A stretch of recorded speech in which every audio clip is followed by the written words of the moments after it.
عايز اقول لكم بوضوح، نحن ناس شرفاء ان شاء الله، امناء ان شاء الله. ايه ده نحن لا نخون ولا نتآمر ولا نغدر ولا نكيد. خلي بالكم اللي بيعمل كده بيهد الجيش. ده موضوع في منتهى الأهمية انكم انتوا تاخدوا بالكم منه. لكن نفسيا تفرق، وحضرتك بتدي التحية العسكرية لشخص ممكن يكون حضرتك متشكك في. احنا مش عايزين نستدعي الحالة دي كتير، لكن عايز اقول لك حاجة انا قلتها. وحضرتك وزير للدفاع، وحضرتك كنت قاعد بتستمع الى خطاب الرئيس السابق محمد مرسي، كنت حضرتك بالظبط كنت عامل كده وتبتسم. ايه اللي كان داير في ذهنك في اللحظه دي؟ الحقيقه اللي كان داير في ذهني ان احنا اتفق المجتمعون على خارطه مستقبل تعظيم العمل. انا اقسمت بالله ان احنا ملناش طمع، وهتشوفوا. معلنا اعتزامي الترشح. وقفوا جنب بلدكم مصر 6 شهور بس، يعني انتوا هتستحملوا سنة كمان. اصبروا معايا سنتين. قلت اصبروا معايا ايه؟ سنتين. بتحبوا مصر صحيح؟ اسمعوا كلامي انا بس.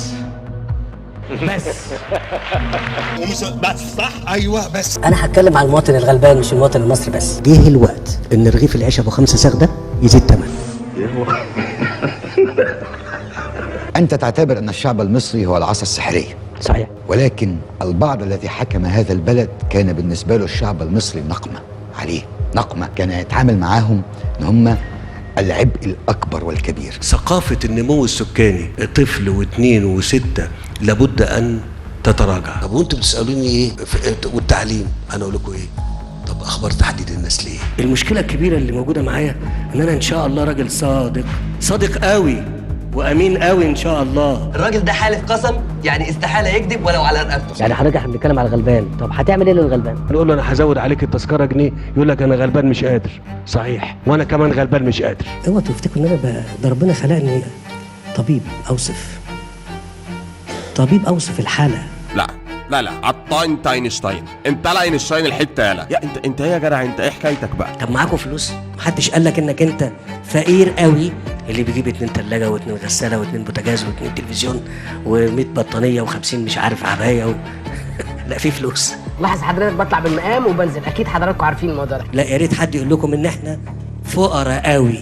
المصري ما بيتفسحش يا طارق، المصري ما بيتفسحش عشان مش لاقي. المصريين معاهم فلوس كتير، سواء كانوا مستثمرين او حتى مواطنين عاديين. الناس ممكن تزهق فبغير يعني، واكيد حضراتكم عارفين الكلام ده. احنا ما بنبيعش الوهم للناس ابدا، الوهم ده ما نعرفوش. احنا ما بنتكلمش كتير، بس انا بقول للناس كلها ما حدش هيقدر ياخد نقطه ميه من مصر، واللي عايز يجرب. ايه؟ طب اقولها لك اهو، لكل حاسد كل حاقد بيحكي على كومنتاتي وبوستات احب اقول له يعني ايه كلمة وطن؟ يا وطن يعني حضن، وطن يعني حضن بلدنا هو الوطن. كهن، بلد كهن.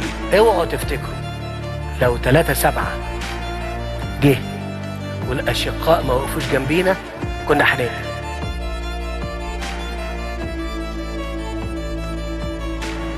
استغفر الله يا علاء، ده واجبنا استغفر الله. لا ما تحرجنيش اكتر من كده يا علاء. بس مش عايز البعض يستخدم سيادة المشير تعبير مصر تتسول، لانه الحقيقه البعض بيستخدمه للاسف الشديد، ومصر لا تتسول.